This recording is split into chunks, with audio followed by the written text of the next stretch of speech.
Radio 1 ju prezanton ciklin e temave Mos u trishto. Shkaqet e qetësisë shpirtërore. Ibn Kaimi përmend disa faktorë ndikues në qetësimin dhe rehatinë e njeriut. Monoteizmi islam, të besuarit në njëshmërinë e Allahut, e me këtë besim zgjerohet krahërori dhe qetësohet zemra, saqë gjerësia dhe qetësia e saj është më me vlerë se gjerësia e gjithë botës. Allahu thot në Kuranin fisnik: "E kush ja kthen shpinën udhëzimit tim, do të ketë jetë të vështirë dhe në ditën e Kiametit do ta ringjall të verbër." Atë që Allahu dëshiron ta udhëzojë, ja zgjeron zemrën për të pranuar Islamin. Atij që Allahu ja ka zgjeruar krahërorin për besim islam, ai është në një dritë të sigurt prej Zotit vet. Ndërsa ateistët në jetën e tyre kanë frikë, trishtim dhe mërzi. Ne do të mbjellim frikën në zemrat e atyre që nuk besuan, sepse ata Allahut i trillojnë e mveshin zotat të tjerë, duke mos pasur për të kurfar fakti. Ndaj vendbanimi i tyre do të jetë xhehenemi. Sa i shëmtuar është vendi i mizorëve. Atë që dëshiron ta lërë të humbur, zemrën e tij ja bën shumë të ngushtë, si të ngjitej në qiell. Kështu Allahu lëshon dënimin mbi ata që nuk besojnë. Dituria e dobishme. Dietarët janë njerëzit më të hapur e të mëshirshëm, në veçanti ata që kanë trashëguar trashëgimin e Muhamedit. Allahu të shpalli ty librin dhe sheriatin, të mësojë çka nuk dije. Dhuntia e Allahut ndaj teje është shumë e madhe. Veprat e mira. Puna e mirë i jep dritë zemrës dhe fytyrës. Ajo rezulton në zbritjen e riskut të bollshëm dhe në përfitimin e dashurisë së njerëzve.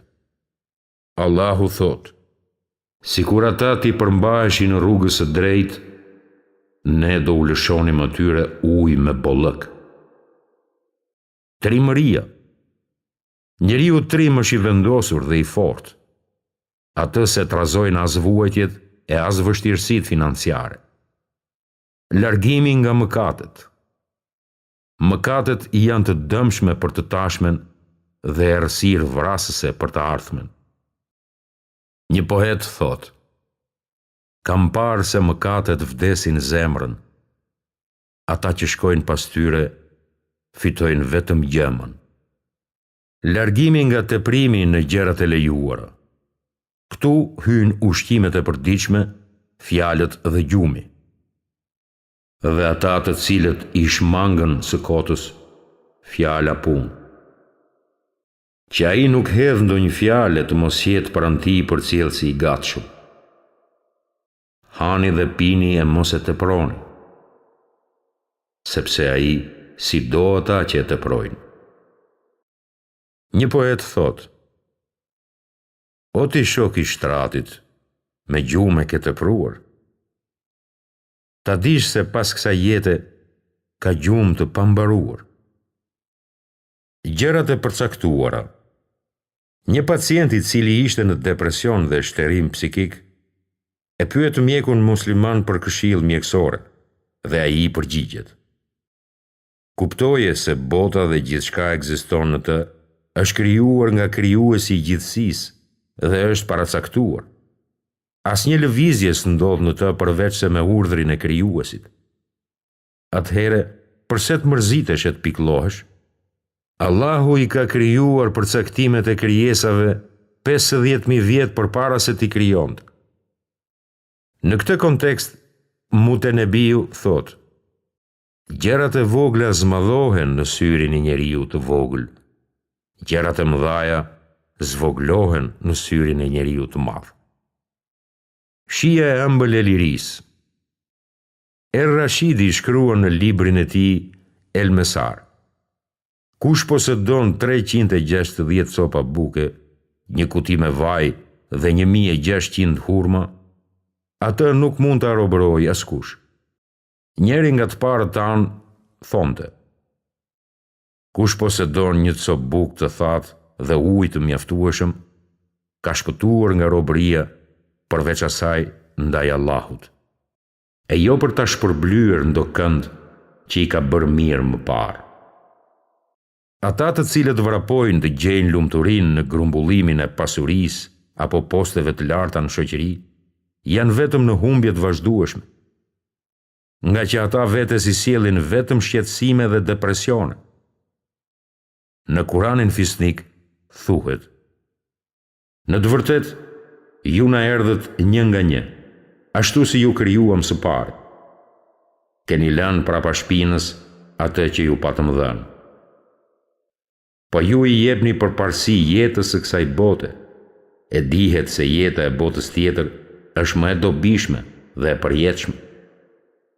Dheu ishte jastëki Sufjan e Theuriut. Gjatë qëndrimit në Muzdelife, Sufjan e Theuriu ishte shtrirë në tokë dhe si jastëk të tij kishte grumbulluar pak dhe. Disa njerëz që kaluan aty afër u habitën me të dhe i thanë: shkencëtar i njohur i hadithit të profetit i shtrirë në këtë vend? Ai u përgjegj: betohem në Zotin e gjithësisë se ky jastëk i imi është më i madh se ai i kalifit Ebu Gjafer el Mansur. Thuaj: neve s'na godet asgjë tjetër përveç asaj që na është caktuar nga Allahu. Ai është ndihmëtari ynë. Mos u avër veshin llafazanëve. Premtimet e rrejshme dhe parashikimet e njerëzve të pandërgjegjshëm janë vetëm iluzione që i ngjajnë premtimeve të shejtanit mallkuar. Djalli ju frikson nga varfëria dhe ju urdhëron për të këqija, e Allahu ju garanton falje e begati. Allahu është dhurues i madh, i dijshëm. Ty s'do të dëmtojnë sharjet dhe fyerjet. Abraham Lincoln, presidenti 16 i Amerikës, thonte: unë nuk i lexoj letrat në të cilat më shajnë dhe më fyejnë. Zarfet e tilla as nuk i hap e lëre më t'u përgjigjem, sepse po u mora me to, nuk do t'i ofroja popullit tim asgjë. Thuhet se Isai ka thënë: duajini armiq tuaj, që do të thotë, kërkoni nga armiq tuaj falje, e kështu do t'jeni më të rehatshëm nga kritikat dhe sharjet që ju adresojnë, e që nuk ju shqetësojnë çdo ditë. Po ti hiqu tyre, tërhiqu avretjen për hipokrizi dhe thuaju fjalë që lënë përshtypje në veten e tyre.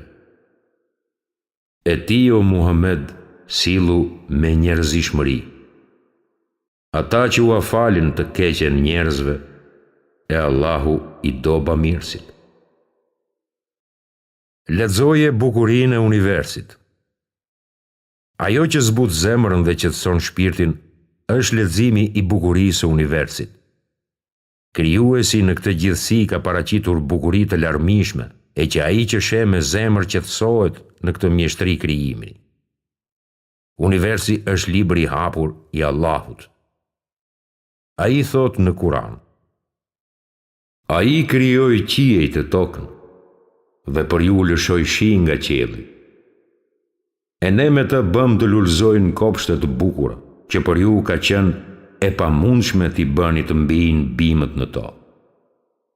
A mos ka ndonjë zot tjetër veç Allahut? Jo, por ata janë popull që shtrembërojnë të vërtetën. Thuaj: vështroni me vëmendje çfarë argumentesh ka në qiej e në tokë. Musa i tha: Zoti ynë është ai që çdo sendi i dha formën e vet, pastaj e udhëzoi atë. Një poet thot: në çdo gjë ai ka shenjë, kështu argumentohet se ai është një. Në Kuranin fisnik thuhet: a nuk i shikojnë dhe vetë se si janë krijuar? Shkencëtari i madh Albert Einstein thot: Kush vëren me vëmendje universin, e di se krijuesi absolut është i urtë në krijimin e tij dhe ai nuk luan me zar. Ai që përsosi krijimin e çdo sendi dhe krijimin e njeriut e filloi nga balta. Do me thënë se krijuesi, Allahu fuqiplot, në çdo imtësi ka vendosur urti dhe maturi. Ai e ka krijuar gjithçka në mënyrë të përsosur pa lëshime. E në këtë me të vërtet ka argument që vërteton njohshmërinë dhe hyjninë e tij. I lartësuar qoftë ai. Shihni se ç'thuhet në Kur'an. As dielli nuk mund të arrijë hënën, e as nata para ditës, po secili noton në një orbit. Kooperacia nuk sjell dobi. I dërguari i Allahut ka thënë: askush nuk do të vdes pa plotësuar riskun dhe jetën e vet. Pra njeriu s'ka nevojë të friksohet e të mërzitet për këto dy çështje, riskun dhe periudhën e jetës në këtë botë. Tek ai çdo send është me mas të caktuar. E urdhri i Allahut është vendim i kryer. Krizat janë larës e mëkatesh. Pejgamberi thonte: kur besimtarin e godet ndonjë shqetësim, mërzi, vuajtje, lodhje, sëmundje, madje edhe kur shpohet nga ferra, atij përmes këtyre Allahu ja fal mëkatet e bëra. Ejani në namaz. Allahu thot në Kur'anin e madhërisëm: o ju që keni besuar, kërkoni ndihmë me durim e me namaz, se vërtet Allahu është me durimtarët. Muhamedi kur ishte në gjendje të shqetësuar, i thoshte muezinit të tij: o Bilal, na jep qetësi me të. Do me thënë, na qetëso zemrat tona me namaz. Po ashtu i thonte: paqja e qetësia ime gjendet në namaz. Pra kur të ngushtohen rrugdaljet dhe të rrethon errësira e mërzisë, apo kur të lën shokët dhe mbetesh i trishtuar, atëherë kërkon ndihmë në namaz. Kështu vepronte Muhamedi në të gjitha situatat e vështira që gjendej. Ai në luftën e madhe të Bedrit, para së gjithash kërkoi qetësinë dhe përqendrimin në namaz. Ibn Asakiri dhe Ibn El Kaimi rrëfejnë se një herë në rrugët e Shamit, një njeri të mirë dhe të devotshëm e kishte zënë një kusar dhe kishte vendosur ta vriste. Njeriu i mirë kërkoi nga kriminali t'ia mundsonte të falte 2 rekate namaz. Kur u ngrit për t'u falur, në fillim lexoi këtë ajet kuranor: a është ai që i përgjigjet nevojtarit kur ai e thret? Këtë e përsëriti 3 herë.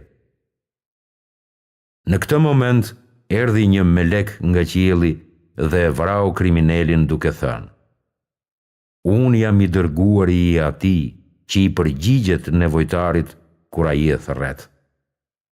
Po ashtu mërzia dhe shqetësimi largohet me salavatet e përcjellura pejgamberit.